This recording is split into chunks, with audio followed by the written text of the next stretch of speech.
No Brasil, João Cristofolini. Em Dubai, Gustavo Carriconde. Eles leem os mais importantes livros e debatem suas principais ideias. Fique ligado nas dicas dos maiores nomes da literatura de negócios e como você pode aplicá-las na sua vida como empreendedor.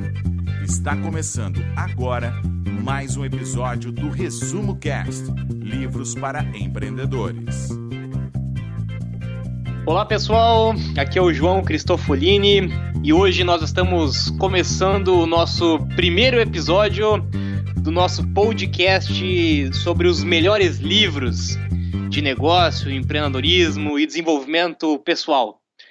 Então é uma alegria primeiro estrear esse quadro junto com o meu amigo Gustavo Carriconde, falando diretamente de Dubai.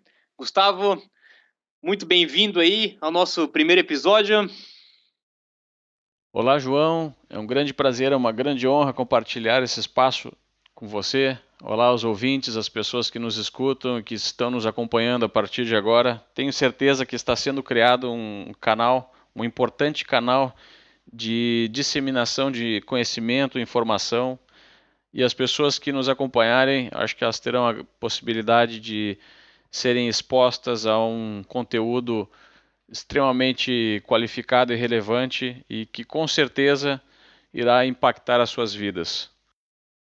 Bom, então o objetivo do nosso podcast, nós vamos, a partir de agora, toda semana, uma vez por semana, compartilhar com vocês um pouquinho sobre algum dos melhores livros de negócio, empreendedorismo e desenvolvimento pessoal que nós, inclusive, também já lemos e já estudamos. E para a gente começar, então, o nosso primeiro episódio, nós escolhemos um livro muito especial, um livro que, para mim, também tem um valor bastante interessante. Foi, inclusive, o primeiro livro que eu li aos 13 anos de idade e que abriu aí a mentalidade na forma de pensar, na forma de enxergar o mundo, o dinheiro e a maneira de fazer negócio. E tenho certeza que também que foi um dos primeiros livros de muitas pessoas que talvez nos acompanham. É um clássico, é um best-seller, figura ainda hoje entre os livros mais vendidos da área. É realmente um grande ícone, então não poderíamos não começar por esse livro. Então, Gustavo, apresente aí para o pessoal qual é o nosso primeiro livro e o autor do primeiro livro que nós vamos conversar hoje.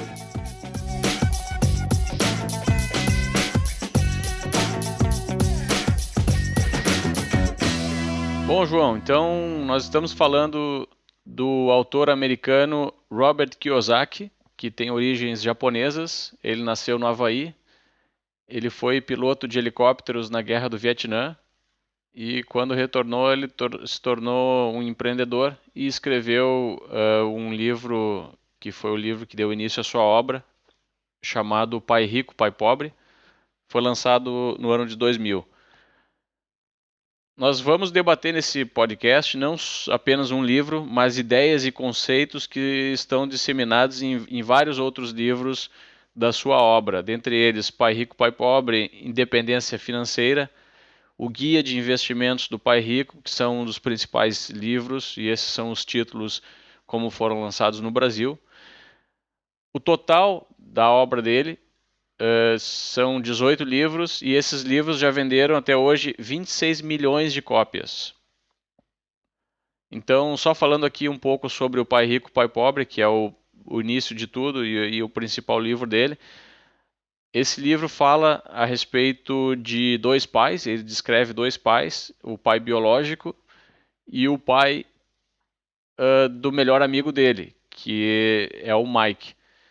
Então, o pai biológico seria o que ele chama de pai pobre e o pai do Mike seria o pai rico. Ambos ensinam ou passam conhecimentos para o autor a respeito de como obter sucesso, principalmente na vida financeira. E fica, de certa forma, evidente sobre o ponto de vista do Robert Kiyosaki que a forma mais correta ou eficiente seria o ponto de vista do pai rico. Não, maravilha. Eu acho que está imperdível. Acho que realmente, como o Gustavo comentou, não por acaso, venderam aí mais de 26 milhões de cópias de livro. É um livro realmente que muda e mudou, né, e continua mudando a vida de muitas pessoas. Então, para a gente começar a falar um pouquinho sobre esse livro, o que esse livro tem, né, de tão especial, o que esse livro tem realmente que marcou a minha vida e que marcou a vida do Gustavo e de muitas outras pessoas também, eu acho que começamos a falar aqui, Gustavo, sobre talvez um dos pontos mais importantes e a mensagem principal do livro, que é a diferença de ativos e passivos.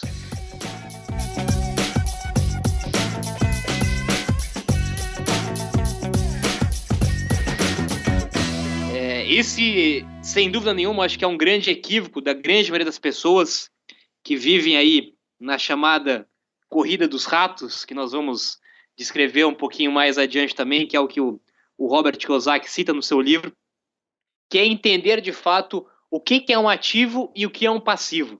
Não propriamente no conceito contábil, né, o conceito tradicional de encarar um ativo ou um passivo, mas um conceito muito básico, muito popular, bastante acessível, bastante fácil de entender. Eu acho que a principal diferença, justamente, que ele nos transmite é que ativo é tudo aquilo que gera dinheiro para você.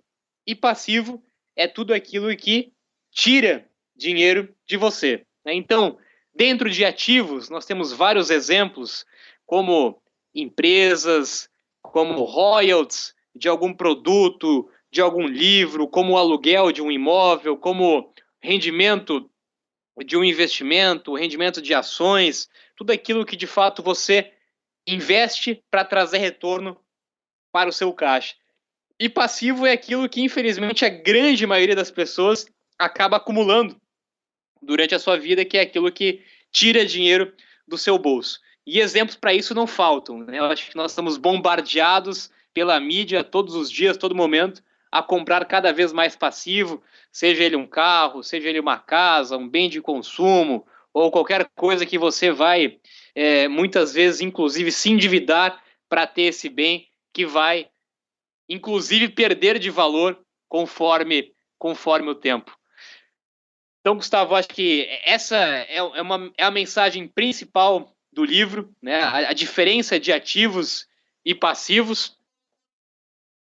O que você sobre isso, Gustavo?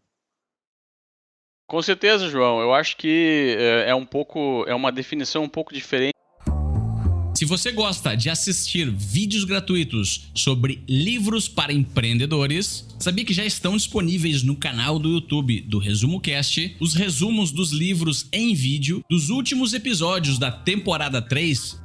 Basta abrir o seu aplicativo do YouTube ou o site do YouTube no seu computador e procurar pelo nosso canal digitando Resumo Cast. Te vejo por lá. Da definição tradicional que qualquer contador daria a respeito de ativos e passivos, essa espécie singular de ativos que o Robert Kiyosaki criou e resolveu redefinir, ela na verdade é o que você acabou falando.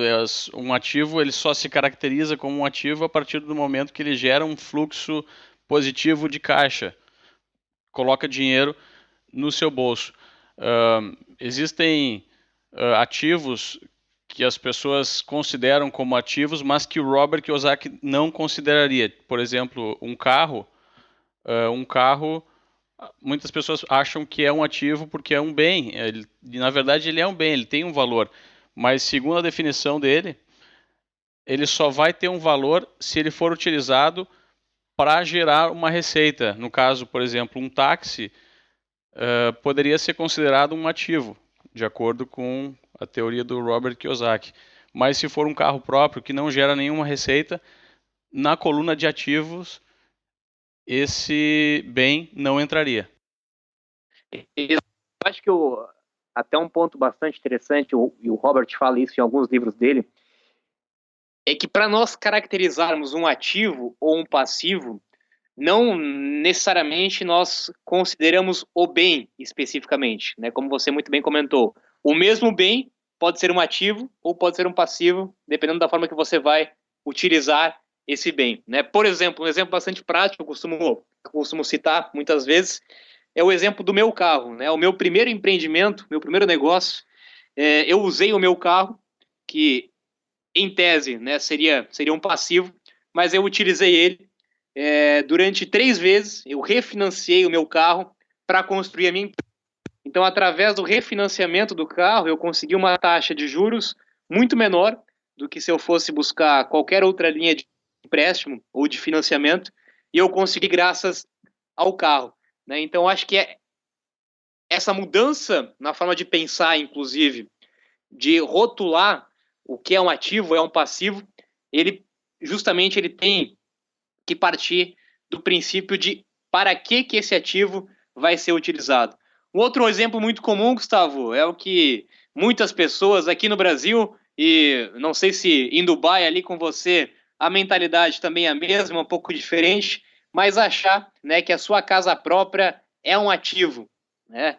E a gente sabe que, ou deveria saber já, que uma casa própria não vai te dar receita, né? Não vai te gerar receita ou renda a todo mês. Não é um ativo que vai gerar fluxo de caixa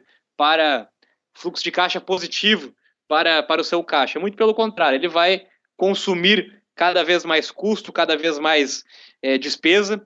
E a gente até, abrindo um parênteses aqui em relação à casa própria, eu escrevi já recentemente, inclusive, um texto, um artigo que teve uma repercussão muito grande também falando sobre isso, dizendo que você não precisa comprar uma casa própria. Não enquanto ainda é jovem ou enquanto ainda está definindo o rumo de suas vidas. E isso por vários motivos, né? Isso, quando a gente fala de casa própria, a gente diz tanto a questão financeira, de que hoje, no momento econômico, é muito mais viável financeiramente alugar do que comprar uma casa. Isso, para a gente chegar a essa conclusão, basta a gente fazer algumas rápidas e poucas contas e colocar no papel o valor do retorno que um imóvel traz através do seu aluguel, né, que gera um percentual em média de 0,5 ao mês, comparado ao valor que você pode alugar um imóvel e investir a diferença desse valor para, num período muito próximo, adquirir esse mesmo ativo aí com uma forma muito mais fácil. E sem contar várias outras facilidades aí que também, no início de uma carreira, não ter uma casa própria acaba sendo positivo em função aí de flexibilidade, de trabalho, de vida. E eu acho que o Gustavo é um exemplo muito, muito concreto disso, né? O Gustavo aí que tem em sua história como piloto aí percorrido vários lugares pelo mundo, hoje mora em Dubai também. Então acho que realmente essa mentalidade de que quem casa quer casa, né, ou que casa é o melhor ativo, realmente não faz mais sentido, né, Gustavo? Bem, cada situação deve ser analisada de acordo com uma determinada ótica. Então, obviamente que em certos casos a aquisição de um imóvel próprio não é a solução mais aconselhada. Em outros casos, dependendo da situação e do momento financeiro em que a pessoa vive, pode ser que seja a melhor opção.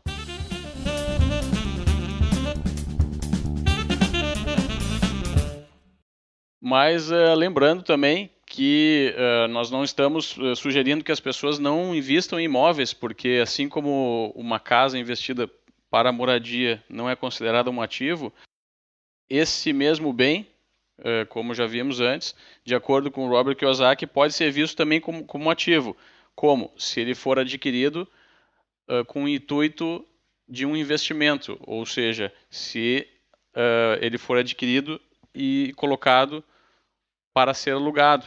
Então, esse aluguel seria um fluxo de caixa positivo. Não pode ser a sua casa própria, né? Você não vai alugar a sua casa própria, né? Você vai ter que ter um lugar para morar. Né? Teria que alugar para uma outra pessoa, para que essa outra pessoa lhe fornecesse esse rendimento, que aí então iria configurar esse bem como um ativo, né? A casa. no sentido em que o Robert Kiyosaki utiliza para definir ativos em sua obra. Não, legal. Aí eu acho que a gente volta de novo ao ponto inicial que nós comentamos, que não é o bem, né? Não é a casa, não é o carro em si que diz se isso é um ativo ou se isso é um passivo, né? E sim a forma de que como você usa, como você utiliza ele, pode ser um ativo, o mesmo bem, ou pode ser um passivo. Mas agora me lembrei também, Gustavo, de uma frase aí que o Robert Kiyosaki cita, não me recordo se é exatamente no Pai Rico, Pai Pobre ou se é algum outro dos livros da coleção, mas que ele diz que se nesse questionamento, né, que realmente é um assunto que gera muita polêmica, né, é um assunto que envolve até questões aí, emocionais e etc., em relação a casa própria, alugar ou ter casa própria, mas uma frase que ele diz e que chamou bastante atenção e faz muito sentido é que justamente diz que se o seu maior ativo, o seu maior patrimônio é a sua casa própria, né, então você está em grandes problemas, ou em risco de ter grandes problemas. Porque se para você, né, você considera o seu maior ativo a sua casa própria, quer dizer, supõe-se que não existe nenhum outro ativo que possa te gerar renda, que possa te gerar receita mensalmente no seu fluxo de caixa.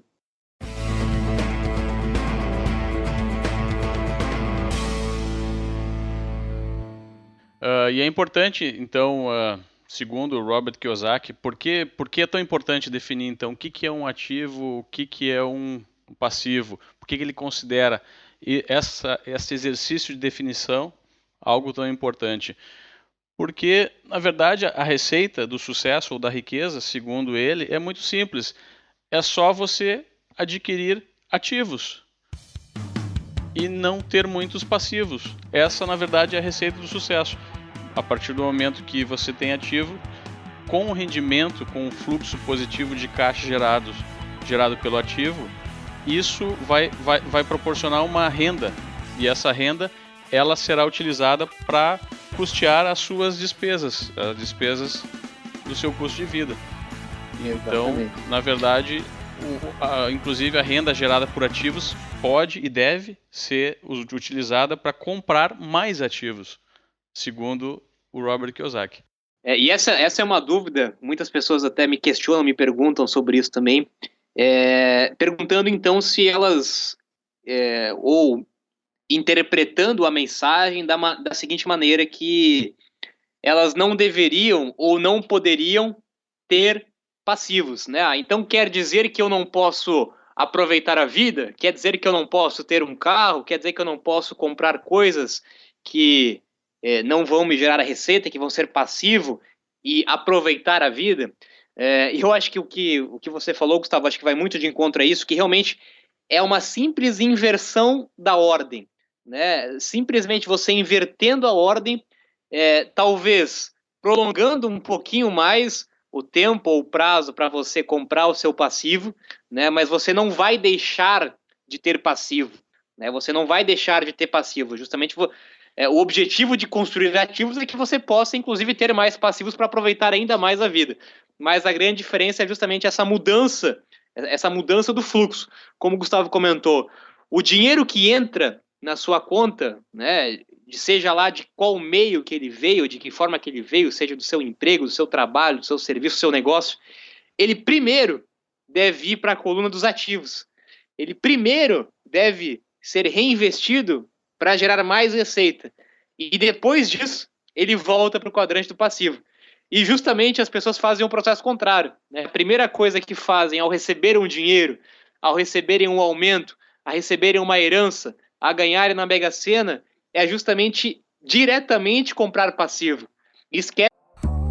Se você gosta de assistir vídeos gratuitos sobre livros para empreendedores, sabia que já estão disponíveis no canal do YouTube do Resumo Cast os resumos dos livros em vídeo dos últimos episódios da temporada 3? Basta abrir o seu aplicativo do YouTube ou o site do YouTube no seu computador e procurar pelo nosso canal digitando Resumo Cast. Te vejo por lá. De passar pelo ativo antes. Então, simplesmente invertendo essa ordem, pegando o seu dinheiro, comprando ativo e com o rendimento do ativo, você comprar, inclusive, ainda mais passivos, você faz com que a roda gire, com que o fluxo gire e que você conquiste a tua tão sonhada independência financeira.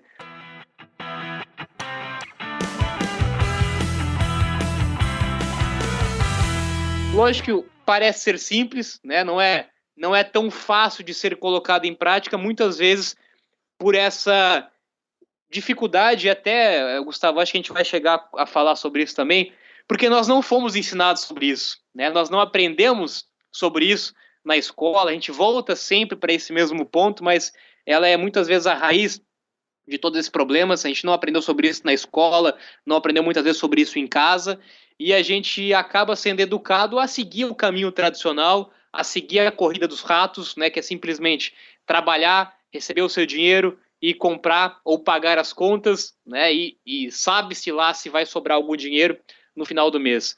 É um fluxo que nós fomos condicionados a seguir, mas que nós precisamos, se nós quisermos termos resultados diferentes, mudar esse fluxo, e esse fluxo, para ser mudado, ele envolve, indispensavelmente, essa compreensão de ativo e passivo e essa mudança de ordem de circulação do dinheiro, que é primeiro ativo e depois o passivo.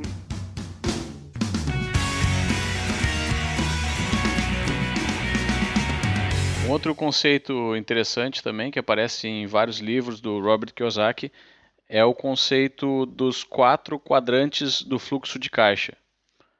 Então, imagine um quadrado com uma linha vertical e uma linha horizontal, dividindo esse mesmo quadrado em 4 quadrados menores.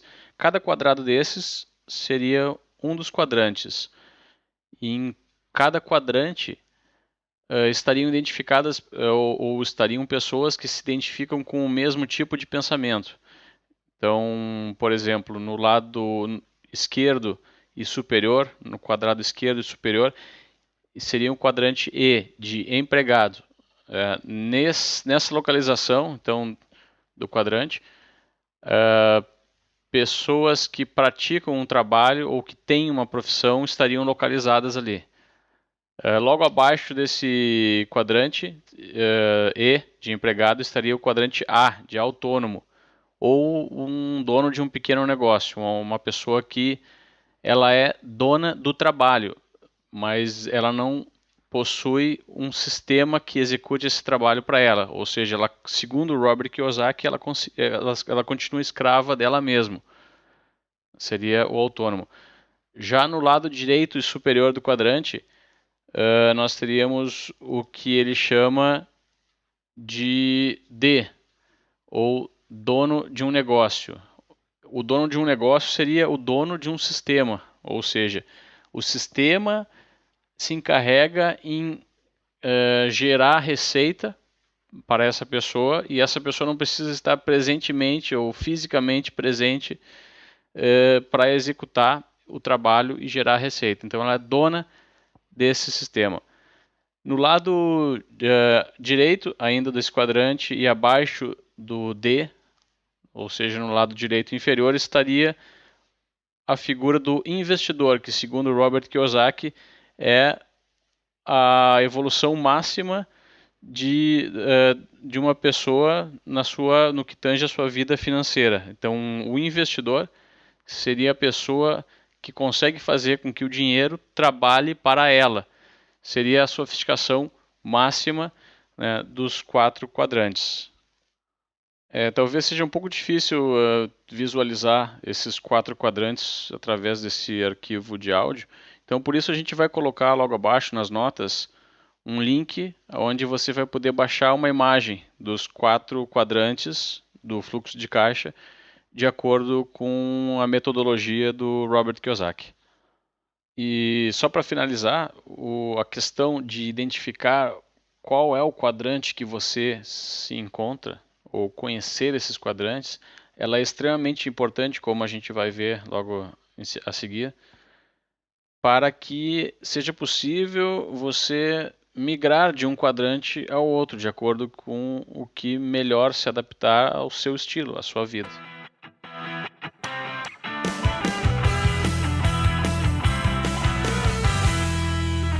E é justamente, né, eu acho que é justamente essa essa migração de quadrantes, né, que é uma das propostas, inclusive, do livro, né? Nós aí voltamos ao que comentamos antes, né? Nós somos ensinados, estimulados a estarmos sempre no quadrante E, né? O quadrante do empregado, que é o quadrante talvez mais cômodo, né? O quadrante mais fácil, mais estável, entre aspas, né? O que sempre nos foi dito. E que gera, entre aspas, aí a sua remuneração mensal. E o quadrante seguinte, o quadrante do autônomo, é um quadrante que, inclusive, vem crescendo muito nos últimos dias, nos últimos tempos, em função, inclusive, também, né, de desempregos e de crises e de possibilidades de trabalhos remotos com a internet, com a tecnologia, cada vez mais comum nós vermos pessoas entrando no quadrante de autônomo, né, onde no quadrante de autônomo, em vez de prestar o mesmo serviço para um único empregador, o autônomo ele pode prestar o serviço para vários empregadores diferentes e montar, então, a sua carga horária, seu ritmo de trabalho conforme a sua necessidade, né? Se ele quer ganhar mais, ele vai trabalhar mais. Se ele quiser ter um ritmo mais tranquilo, ele vai trabalhar menos. Então, o autônomo ele tem essa vantagem comparado ao empregado, né? O nosso segundo nível do quadrante, que seria o autônomo, que tem essa vantagem, porém ainda continua tendo a desvantagem que ele, como o Gustavo comentou, continua sendo escravo, né, entre aspas, do seu trabalho, porque depende dele para gerar receita. Se ele não trabalhar em algum dia, por qualquer que seja o motivo, se ele pegar um atestado médico, se ele ficar doente, se ele tiver que viajar ou não puder trabalhar, ele não vai ter receita no seu negócio, porque o negócio depende unicamente dele, né? E um outro ponto também, uma outra observação, eu acho que isso pode até inclusive ser um assunto aí para o nosso próximos podcast, provavelmente a gente vai falar sobre isso em futuros livros, é um empregado especialista em algum assunto, em alguma área, que resolve sair da empresa e criar a sua empresa, né, eu SA, né, a sua empresa individual, mas ele também não pode esquecer que, além de prestador de serviço, ele também começa a ter as primeiras preocupações de gerir o seu negócio, mesmo sendo apenas dele, é um negócio que envolve marketing, que envolve vendas, que envolve gestão, que envolve a parte financeira, e esse é um dos grandes problemas que muitos autônomos têm, até porque são um só, e geralmente vêm de áreas específicas, áreas técnicas, são especialistas, e acabaram não tendo, inclusive, a oportunidade de aprender sobre outros assuntos, sobre outras áreas, e acabam aí, muitas vezes, se envolvendo numa bola de neve em relação a trabalhar para pagar as contas, porque justamente falta essas outras habilidades. E aí o nosso quadrante a seguir é um quadrante que cada vez também vem crescendo muito, cada vez mais pessoas buscando criar o seu próprio negócio, buscando empreender, buscando construir o seu negócio, que, sem dúvida nenhuma, o próprio Kiyosaki também fala bastante sobre isso, e eu defendo e assino embaixo, que ser dono do seu próprio negócio é, de fato, o maior ativo. A gente, inclusive, falando um pouquinho do mercado financeiro e econômico, se a gente for entender um pouquinho o mercado financeiro e econômico atual que nós vivemos hoje, a gente começa a entender que nenhuma aplicação financeira se torna tão interessante do que um negócio de sucesso, né? Um negócio onde você pode construir e alavancar o negócio com tempo de outras pessoas, com dinheiro de outras pessoas, que uma aplicação financeira sozinha, por si só, não seria possível, né? Então, o dono do negócio realmente é o quadrante onde você tem a possibilidade de construir o seu maior ativo, de construir uma grande empresa, de ter escala, de ter equipe, de ter talvez aí redes de franquias, ou de ter expansão pela internet. Tem várias formas de você ser dono do seu próprio negócio, né? Seja ele franquia, negócio próprio, negócio digital. Existem diversos caminhos e modelos de negócio. E por último aí, o investidor, que muitas vezes é aquele cara que construiu uma empresa de sucesso, é o dono de uma empresa de sucesso que foi vendida, né, teve o seu momento de saída, vendeu a empresa e se capitalizou, né, ou conseguiu construir uma quantidade de ativo de receita considerável durante um período de tempo, e aí pode então passar a investir o seu capital, investir o seu dinheiro em outros negócios. né? Geralmente o dono do negócio ele é dono de um negócio específico e o investidor é aquele cara que tem a possibilidade de investir em negócios diferentes, diversificar os seus investimentos, diversificar as suas opções de investimentos e ali principalmente o trabalho não depende do seu esforço físico, né, da sua mão de obra, das suas horas de trabalho, porque encontra, de fato, outras pessoas, ele consegue fazer o dinheiro trabalhar para ele. Então, com certeza, o investidor é o quadrante máximo, né, o quadrante onde todos gostariam de estar e deveriam pensar em estar, de alguma forma, para fazer o dinheiro trabalhar para eles. A questão importante, Gustavo, é entender, inclusive, que nós podemos tanto seguir o fluxo que nós comentamos, e migrando de quadrante para quadrante, como também uma outra coisa que eu acho que é interessante nós falarmos aqui, e o Kiyosaki fala isso no seu livro, é que mesmo que você, se você é um autônomo, ou se você é um empregado, você pode cuidar do seu próprio negócio, né? Você também pode ser um investidor, seja nos seus tempos paralelos, no seu tempo vago, investindo aquele dinheiro que você tem, né, investindo em outros ativos que possam, de fato, te gerar mais receita. Então, você pode tanto estar em mais de um quadrante ao mesmo tempo, como você pode ir migrando de quadrante conforme a sua evolução, o seu desenvolvimento nos seus negócios de trabalho também, né?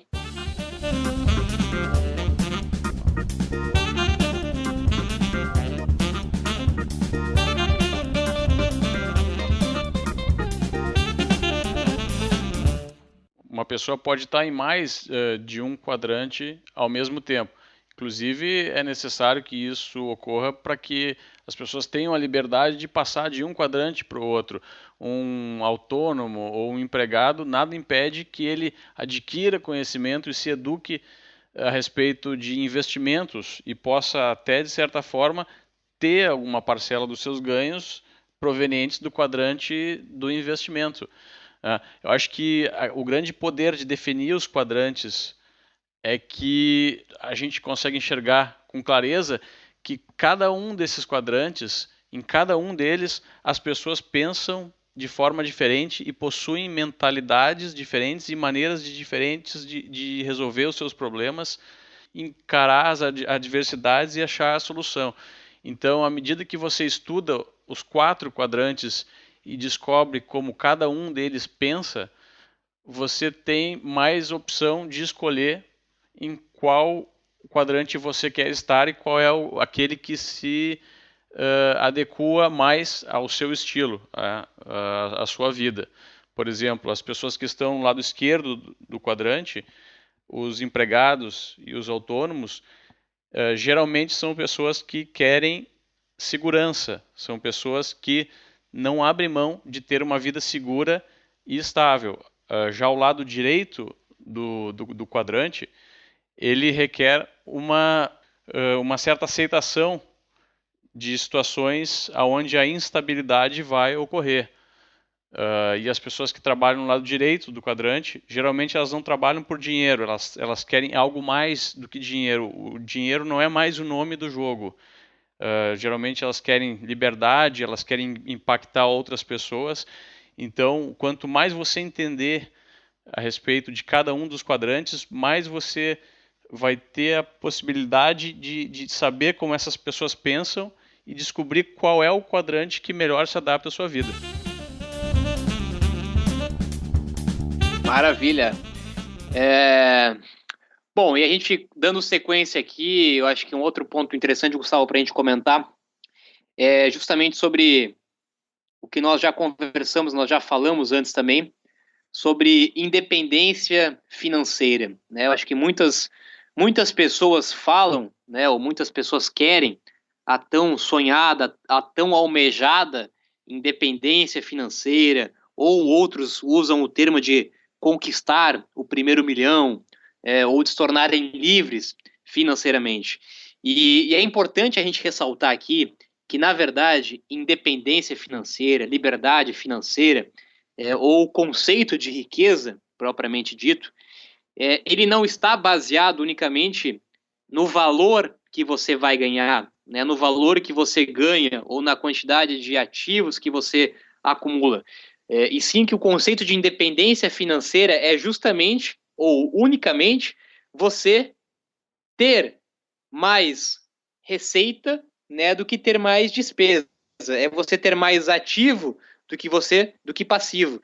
São seus ativos que você não depende da sua mão de obra, do seu tempo, do seu trabalho, eles puderem pagar o seu custo de vida, né? Por exemplo, se hoje eu tenho um custo de vida de 10 mil reais, a partir do momento que eu consigo construir ativos que gerem receita para mim, sem necessariamente eu estar trabalhando diariamente, ativamente, no valor a partir de 10 mil reais, eu já posso dizer que eu alcancei a minha independência financeira, que a partir daquele momento, o meu custo de vida, o meu custo fixo, passa a ser coberto pelos meus ativos, e eu posso sim, então, como o Gustavo comentou, que é um processo muito comum, pensar, inclusive, além de aumentar os meus ativos, pensar, inclusive, em outros tipos de trabalhos, em propósito, em ajudar outras pessoas, em criar em deixar algum legado nesse sentido.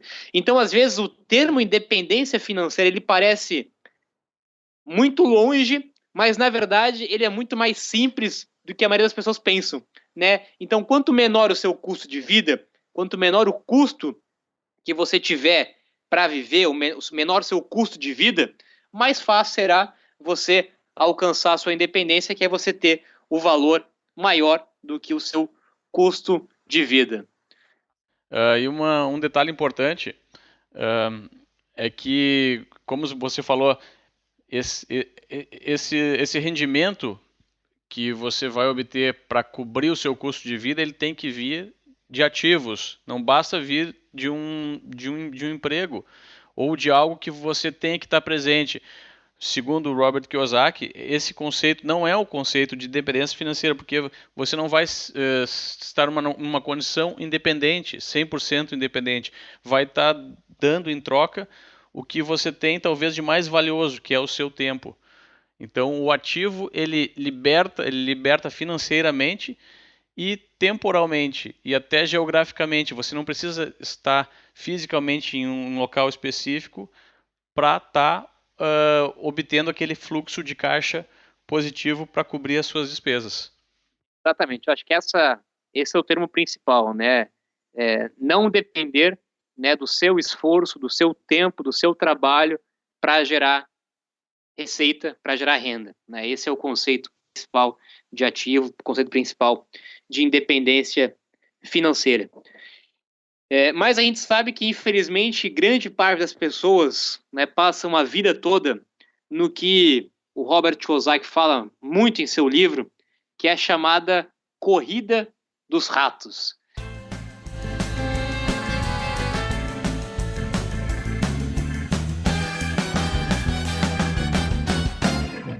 Corrida dos ratos existe aí em Dubai também, Gustavo, ou é só aqui no Brasil?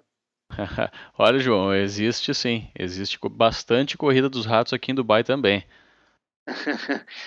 Corrida dos ratos, que é o termo que o Kiyosaki se refere em seus livros, é a chamada, né, o chamado trabalhar, né, simplesmente para pagar a conta, né, vender o almoço para ter o jantar, né, no linguajar popular. É justamente você passar a sua vida toda, né, trabalhando simplesmente para pagar as contas, chega no final do mês, ou às vezes muito mês, e já não tem mais dinheiro sobrando, o dinheiro nunca sobra, é sempre naquela... Se você gosta de assistir vídeos gratuitos sobre livros para empreendedores, sabia que já estão disponíveis no canal do YouTube do Resumo Cast os resumos dos livros em vídeo dos últimos episódios da temporada 3? Basta abrir o seu aplicativo do YouTube ou o site do YouTube no seu computador e procurar pelo nosso canal digitando Resumo Cast. Te vejo por lá. Naquele ciclo, né? Por isso que é a corrida do rato, né? Fica naquele círculo e não sai do lugar. Esse realmente é um grande problema da maioria das pessoas, justamente por entenderem e por não compreenderem essas diferenças que nós estamos comentando de ativo, de passivo.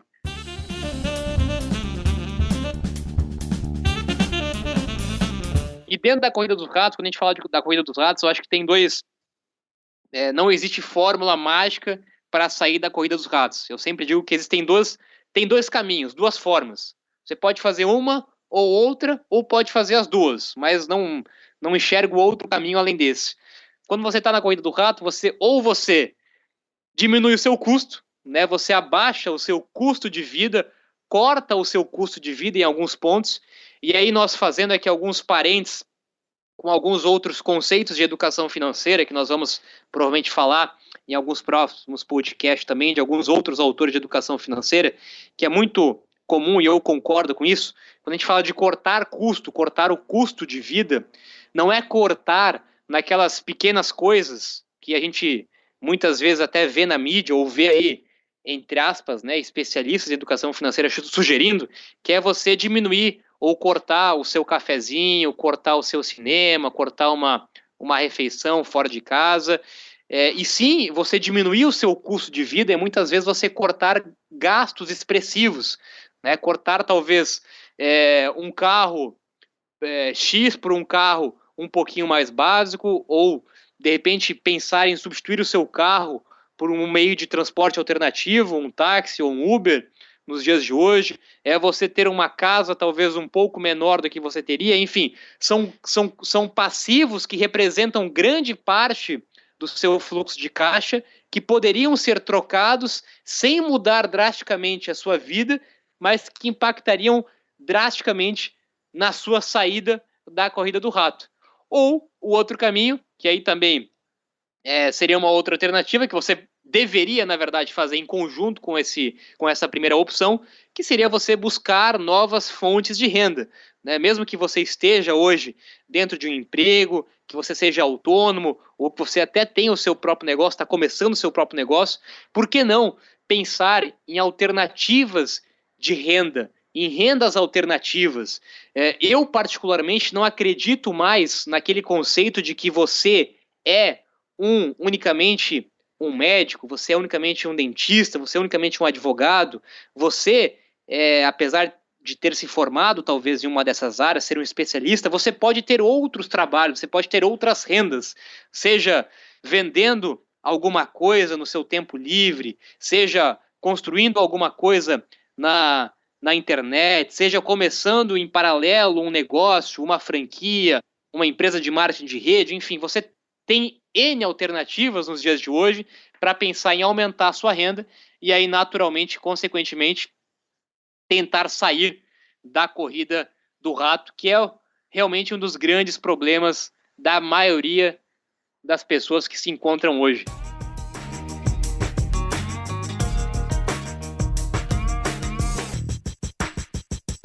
Quando você fez esse comentário, eu pensei numa situação onde que ainda ocorre hoje em dia, ocorre com muita frequência, onde as pessoas elas possuem um emprego, possuem um custo de vida, um estilo de vida, e elas acabam recebendo um aumento nesse emprego, ou são promovidas, ou trocam de empregos, a receita proveniente do emprego aumenta. Qual é a primeira coisa que a pessoa vai fazer, ou que as pessoas normais fazem? Vão gastar mais, né? Vão aumentar os seus gastos, vão aumentar o seu custo de vida. Eu acho que, como você falou, João, seguindo a segunda opção de sair da corrida dos ratos, é necessário primeiro entender essa estrutura, esse conceito, e aproveitar essa situação de aumento ou de uma promoção e utilizar esse recurso extra para adquirir ativos. E para isso é necessário uma educação financeira, um aperfeiçoamento da sua inteligência financeira. O Robert Kiyosaki ele costuma dizer que os ricos eles também eles consomem, eles têm despesas, eles consomem passivos, mas eles compram os passivos depois de terem adquirido os ativos. Ou seja, eles compram os passivos, como você falou no começo, com a renda, com o fluxo de caixa dos ativos. Então é isso que as pessoas elas têm que se dar conta.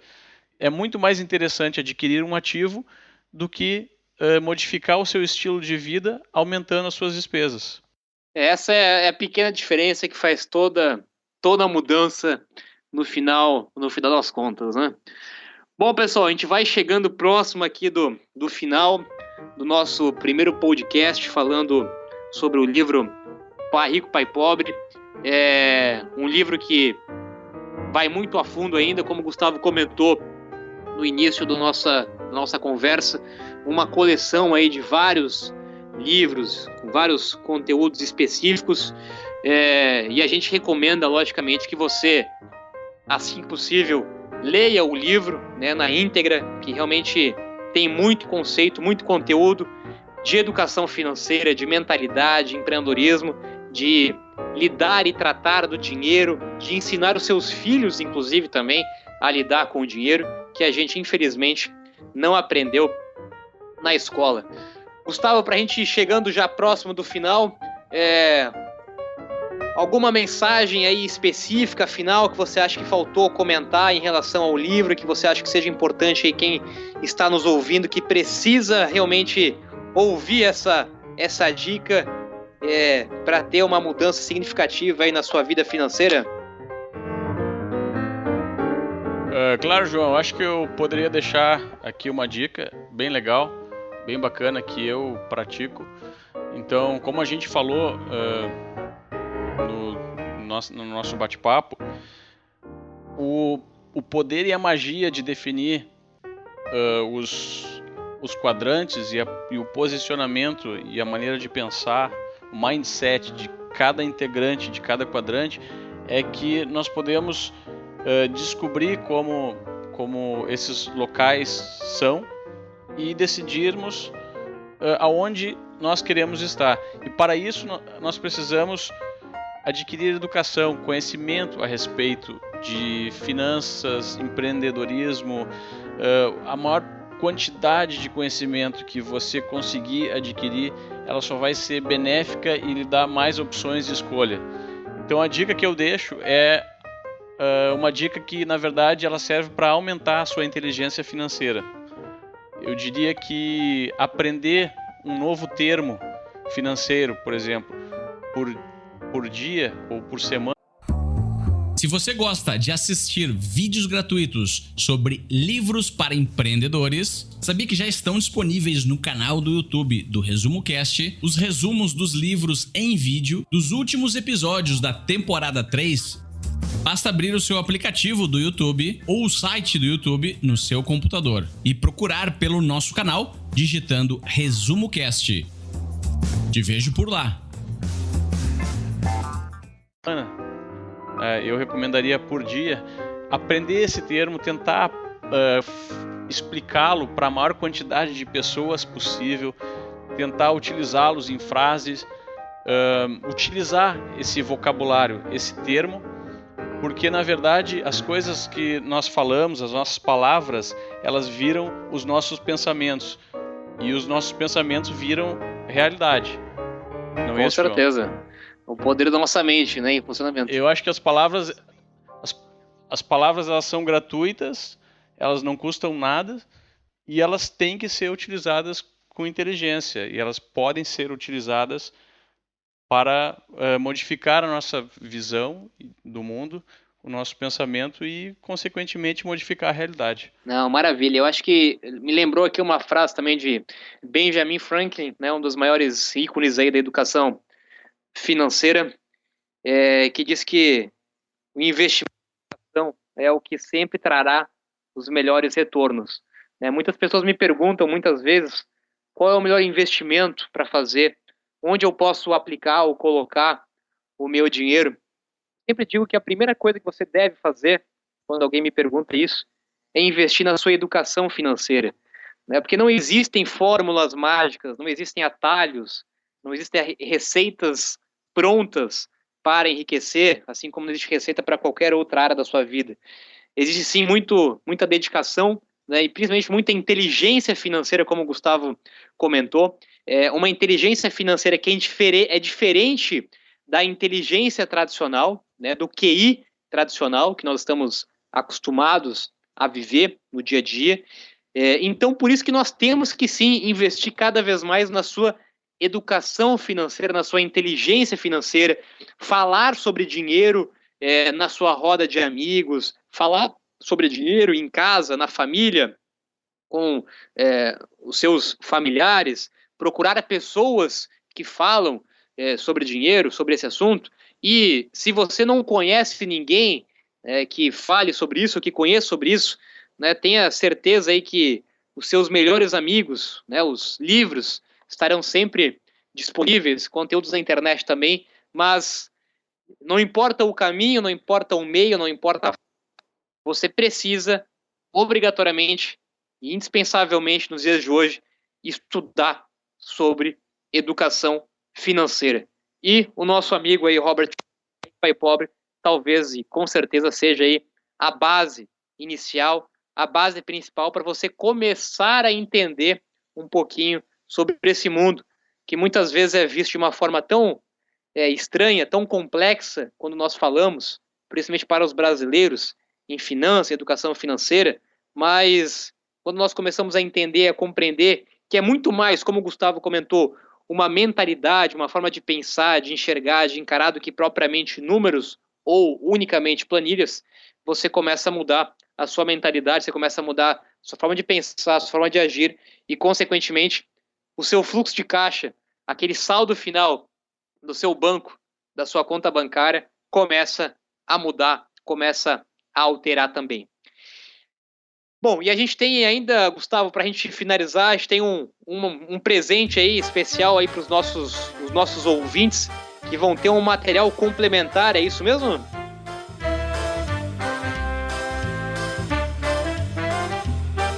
A gente preparou uma planilha financeira que ela é baseada numa planilha que o próprio Robert Kiyosaki criou e disponibiliza no site dele. A gente baixou essa planilha, traduziu ela para o português e adicionou algumas modificações.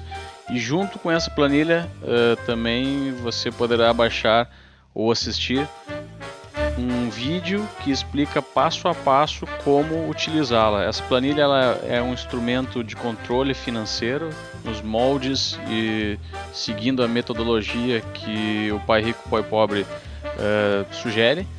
E ela também, além de ser um instrumento de controle financeiro, ela é um grande instrumento de ensino e aprendizado a respeito de finanças e termos relacionados com finanças. Então eu tenho certeza que você poderá se beneficiar muito, aprender muito com ela, e é um presente que a gente disponibiliza aí, comemorando o lançamento do nosso primeiro podcast, e você pode acessar esses links logo abaixo nas notas do podcast. Maravilha, pessoal. Bom, então esse aí foi o nosso podcast número 1, nosso primeiro podcast, iniciando aí falando sobre o livro Pai Rico, Pai Pobre, do grande Robert Kiyosaki, e esperamos aí que possa ter sido um momento aí proveitoso para você que nos ouviu até aqui, que nos ouviu até agora. Com certeza, pelo simples fato de estar nos ouvindo até esse momento, de ter investido o seu tempo, né, que talvez seja o seu maior ativo. A gente não comentou sobre isso, mas com certeza seu maior patrimônio, seu maior ativo, que é o seu tempo em educação financeira, falando e conversando sobre dinheiro. E então o nosso convite aí para você nos acompanhar, para você ficar ligado que vão surgir aí muitos outros podcasts aí semanalmente sobre novos conteúdos, sobre novos livros, também de educação financeira, de empreendedorismo, de mentalidade, desenvolvimento pessoal e comportamental, sempre tentando aí compartilhar um pouquinho da nossa paixão aí por livro, por aprender, por conhecimento, por conhecer, compartilhar um pouquinho com vocês para que juntos a gente possa cada vez mais evoluirmos, né, como pessoas, como profissionais, como empresários, como seres humanos principalmente. Tá certo, Gustavo? Te agradeço aí a companhia, foi muito bom aí estar junto contigo, bater esse papo aí diretamente de Dubai, e a gente se vê então no nosso próximo podcast. Tá ok, João, um grande abraço aos ouvintes, e eu me despeço aqui diretamente de Dubai. Até mais, tchau, tchau.